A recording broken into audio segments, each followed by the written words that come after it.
during climate change tulad ito. Habit ng mga tilapia na yan, pag maulan, hindi sila kumakain. Nasa ilalim lang sila ng tubig. Pero aside ng, yun ang pinaka-disadvantage namin pag umuulan, hindi sila kumakain. Ngayon ay pupunta kami sa Tayabas City upang kausapin ang isa sa mga may-ari ng palaisdaan.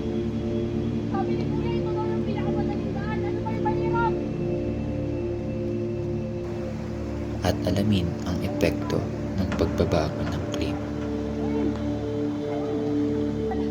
Isang issue na hindi natin dapat ipagsawalang bahala.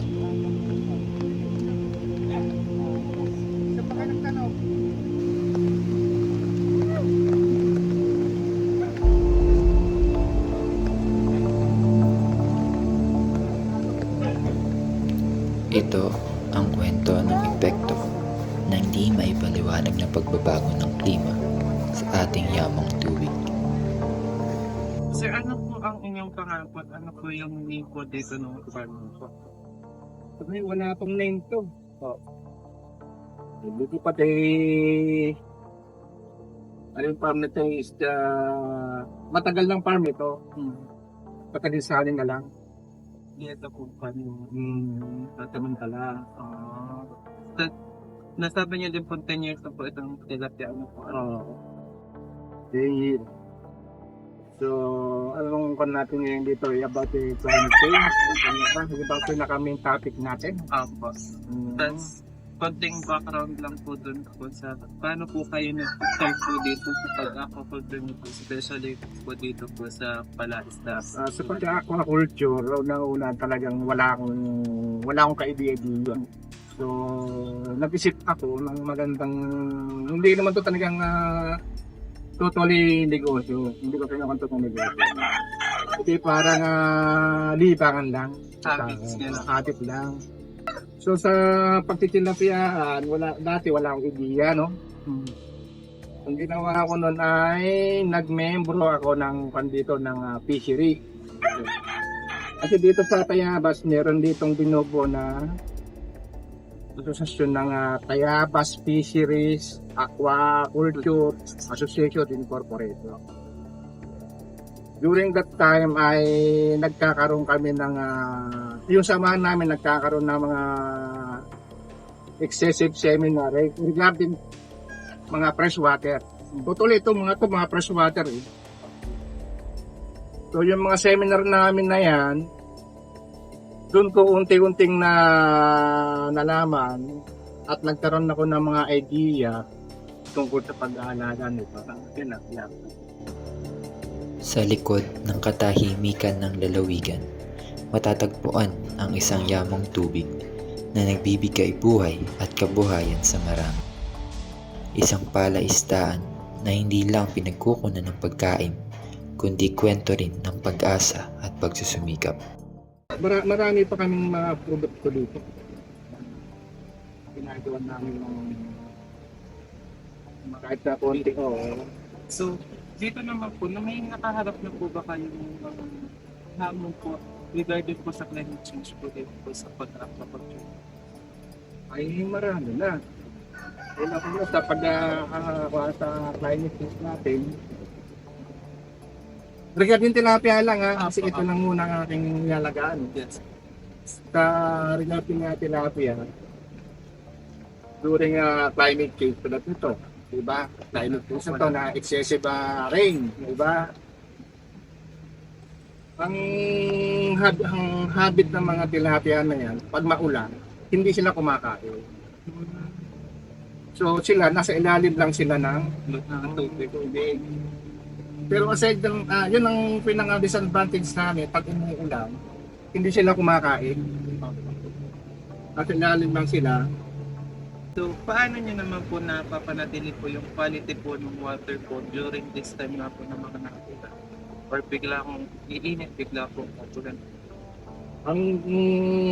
Yung sa akin, based on my experience, no, hindi nakakawa ko niyan. Totally naman ito is running water. Ito galing to sa spring, tubig na yun. Yeah. Pag stagnant kasi yung water na yan, lumitinig yan, pag oras na pinakain mo, at hindi nila naubos yung pagkain na floater fish na, sakit ako kay man. Yun nilulubog. Paglubog ng mga pagkain na yon, sa tagal-tagal na hindi nakakain ng tilapia yan, no? Pag tumagal-tagal pa yun, araw-araw mo pinapakain at sumobra yung pagkain mo, lulubog lang yung pagkain niya. Yun yung nag-focus ng lason sa ilalim ng tubig. Kahit saan freshwater.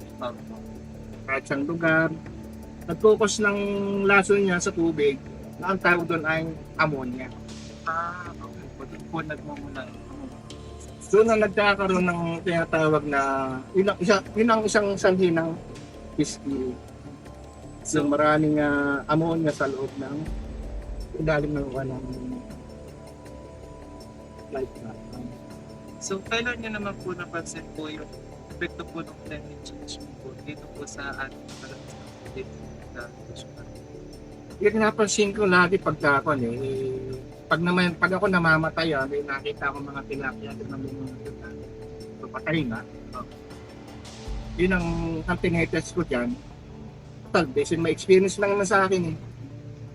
Ginamit ko yung tubig kung masyado sa malansa. Pag masyado ng malansa, ibig sabihin, hindi masyadong fresh yung tubig niya. Kaya binabawasan ko siya. Ang pagbawas kasi ito, tulad yun, di sa ibabaw, no? Yes. Sa ilalim mo babawasan. May parang pinaka Oo. Kaya angat mo yung ilalim para yung tubig sa ilalim magsisirculate. Tapos yung bago. Continuous yung water. No, continuous yung water. Ano? Pero yung ilalim niya, lumalabas yung tubig na sa ilalim. Para yung ang nakukuha nyo muna ng tubig na lumalabas ay dyan sa ilalim. Nababawasan yung ammonia or either na matanggal yun. Ibig sabihin nag-circulate yung Water na po. Oo. Para po mas safety po yung mga isda po. Oo. Ang ammonia ay natural na kemikal na lumalabas mula sa dumi ng isda at nabubulok na pagkain. Sa tamang kondisyon ng tubig, hindi ito delikado. Ngunit dahil sa babago-bagong klima at matinding init, tumataas ang level nito at nagiging lason sa mga isda. So, bukod po sir doon sa nabanggit niyo po na pag aalis po ng mga tubig po doon sir, ano pa po yung iba pa yung paraan po para po maigsan po yung epekto po ng climate? Para matanggal o para Ano pa po yung iba po paraan po na way po para maigsan po ng control magiging epekto po ng climate change? Ayan, magandang tanong yan. Ano? Kaya ito hindi ko nililinis yan ng mga ganyan. Kasi siguro naman nung natin na yung tinatawag natin na photosynthesis. No? Photosynthesis. Tayo humihinga, anong tawag doon? Yung Carbon dioxide. Yung carbon dioxide pupunta sa mga halaman. Yung halaman, ano ang pinuputus nila? Oh yan, okay no. Okay. So yun ang isang nakakabawas ng climate change dito. dito po sir. Oo. Kaya ito hangga't may tilapia, hindi pa ito pinapakabatan niya. Oo. Ito po mga halaman natin. Part na din po. Oo, part sila. At kaya sabi ko hindi ko kinukuha yan dahil pinagkukunan ko to ng oxygen. Bukod sa nagagamit ko sa pang sarili kong sa yuma, sa tao, pati sa tilapia meron pwede din silang ganito. Asosasyon namin ay actually talagang yung asosasyon namin ay incorporated pa lang hanggang ngayon. So binabalak ko kasi na gawin itong kooperatiba. Ang isang asosasyon ay na-transfer mo kagad ng kooperatiba na wala ka pang knowledge. So gaya nga kooperatiba, no?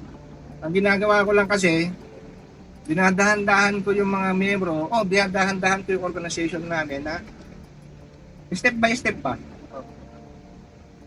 At pag nagkaroon na kami ng business, ang asosasyon, saka kami papasok sa kooperatiba. At least meron na kami pagkukunan ng pondo na hindi na namin makakailangan ng tukot-tusan. Office of Provincial Agriculture, sa pangunguna ng ating gobernador, si Dr. Helen Tan, sila nagpanya nagpo-promote. At sa pagtutulungan namin ng LGU ng Tayabas, City Agriculture Officer. Matapos tayong bigyan ng pagkakataon ni Kuya Ernest na silipin ang kanyang munting palaisdaan at maunawaan ang epekto ng pagbabago ng klima. Sa simpleng paraan, nais naming iparating ang aming pagtanaw ng utang na loob sa pagbabahagi niya ng kanyang kwento. Maliit man ito, dalangin namin makatulong kahit papaano sa kanyang pang-araw-araw na gawain. Sa bawat hampas ng alon at ihip ng hangin, kasabay nito ang mga pagbabagong dulot ng panahon. Sa gitna ng pagbabago ng klima, may mga kwento ng pakikibaka at pag-asa na nais namin tuklasin. Sa paglalakbay namin patungo sa Alabat Island, dala namin ang layunin na tuklasin ang epekto ng pagbabago ng klima. At makakasama natin si Diogenes Belda. Ilang taon na po kayong mangingisda? Bale, pumasok ako ng mga isda ako yung mga grade 6. Mga 20, mga 19 years na ako nagkano. Ano po yung mga isda na madali nyo pong nahuhuli dito po sa area na nangingisda ninyo? Dito sa pangisda namin sa tabi, mga bukawin, balawi, danggit, samaral. Yan. Gaano po kayo kadalas nagdadagat sa isang araw? Siyempre, ang hanap buhay namin ay pagdadagat. Depende, pag masama ang panahon, hindi nakakalaon. Pero araw-araw naman. Araw-araw kami ngalaon. Anong klaseng panghuhuli po yung ginagawa ko? Fishnet, lambat, ng single, kasi bawal yung tripod. Ayun, tabog. Yan. Tungkol naman po sa climate change po naman po. Nakikita niyo po ba yung mga parang pagbabago po sa klima or yung mga hudyat po na climate change po sa dagat? Nakukuha din namin yun. Minsan ay, pag halimbawa, minsan ay marami kaming huli. Maganda ang panahon. Pero pag nawawala sa liyan ng isda, ayun, minsan ay nalakas ang alon, may silig, labuan dagat, gano'n. Parang nabubugaw po. Oo, nabubugaw siya, nawawala. Ano po, para po sa inyo, alin po yung panahon na mas magandang manghuli ng isda kapag po yung hangin ay habagat or amihan or lantap lang po? Minsan, mas maganda magkuhan pag-amihan, ng paghabagat, mas malakas dito sa atin.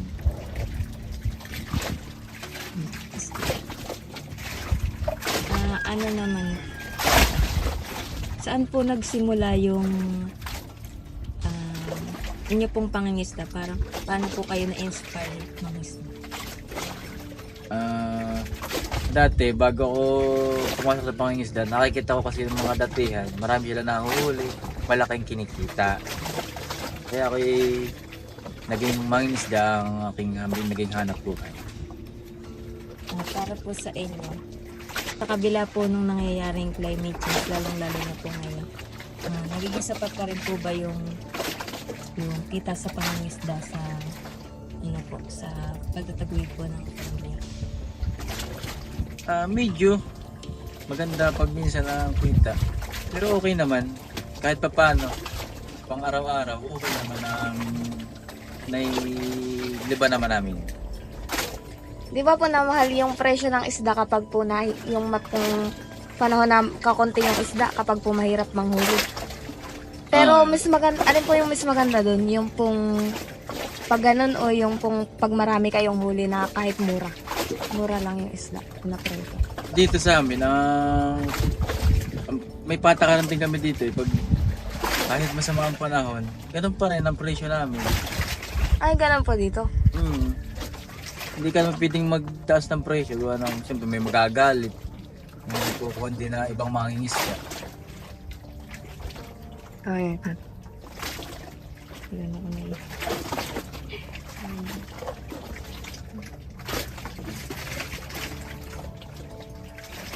Sa palagay niyo po, naging sanhi po kaya ng pagkonti po ng isda yung pong dating ginagawa ng mga tao na panguhuli na yung pong itcha-itcha ng pasabog?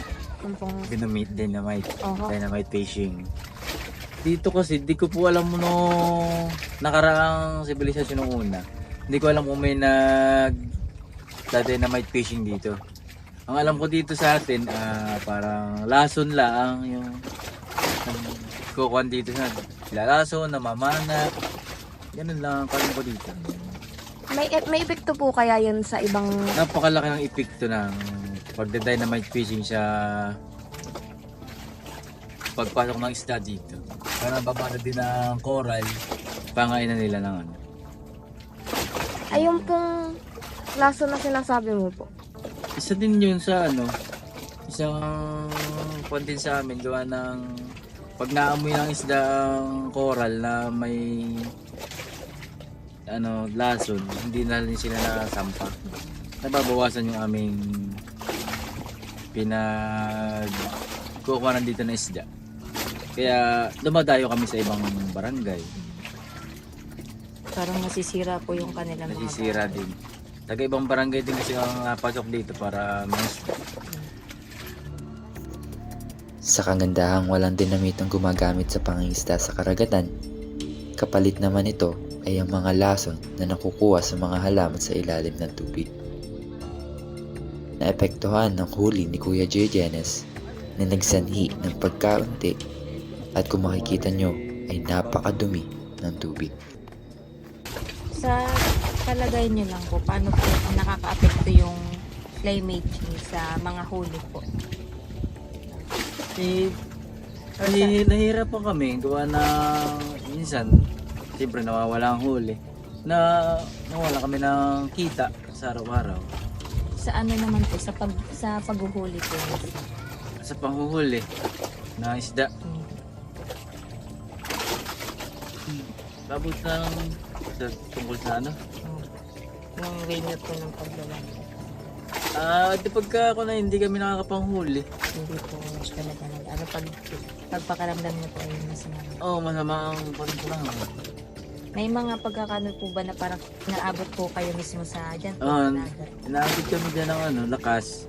Pag yung alam naming mahangin, habagat, yun, hindi kami nakapang inaabot kami dyan. Nakaranas na po ba kayo ng parang ano po kayo pero wala po kayo? Meron. Sa tugparami na lima, tutug pa kami ng maga. Halos wala kami mahuli sa maghapon. Minsan may kalahating kilo. Napakahirap, ang ulam yun. May mga ginagamit po ba kayo mga makabagong technology sa pangisda po? Compare po sa ginagawa niyo po nung dati. Ay, wala. Ganun ba din? Normal pa lang. Tahimik ang dagat ngayon. Walang malalakas na alon. Banayad ang ihip ng hangin at maliwanag ang sikat ng araw. Dahil sa tahimik na panahon, makikita niyong napakadaming sariwang isda at alimahong nahuli. Isang napakapayapang araw na pagkakakitaan at makakain ang mga residente. Sa palagay niyo po, yung pong mga pabago-bagong panahon na nararanasan po ng mga mangingisda, nakaka-apekto po kaya yun dun sa mga ano po ng tirahan ng isla para mapakunti yung huli niyo? Nakaka-apekto naman. Yan lang, pag hindi kami nakakalabas, naganda yung kuha ng isda, salya. Kasi hindi siya nabubulabog. Pag kami hindi nakakatugpa kasi masama ang panahon. Naganda ang salya ng isda. Nakaka-relax ang coral, gayon, kumbagay nakapangain ng maganda ang mga isda. Pero pag lagi kami natugpa, nabubulabog naman sila. Para sa inyo po ba, since matagal na po kayo ng isda, sa tingin niyo po ba mas maganda po yung mga panahon nung una-una kaysa po sa ngayon? Mas maganda nung una. Diba, nang marami pang isdang nahuhuli. Dito rin ngayon, napakahirap ng pangisda dahil siyempre marami nang nakakailangan ng isda. Kaunti nang mahulit. Marami na pating ito, kagaya namin natugpa. Nangingisda. Kaya naparami.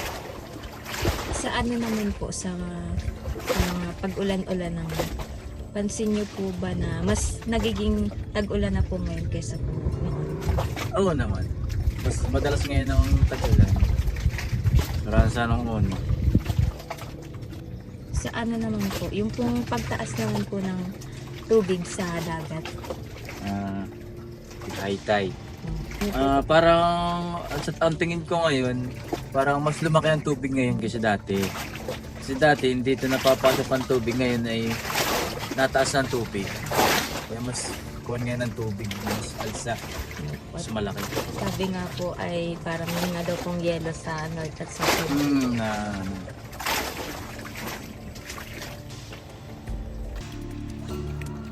Sa bawat taas ng alon at bawat patak ng ulan, makikita natin ang masalimuot na ugnayan ng kalikasan at ng tao. Sa ating paglalakbay, nasaksihan natin ang mga epekto ng pabago-bagong klima sa ating mga karagatan at kabuhayan ng mga mangingisda.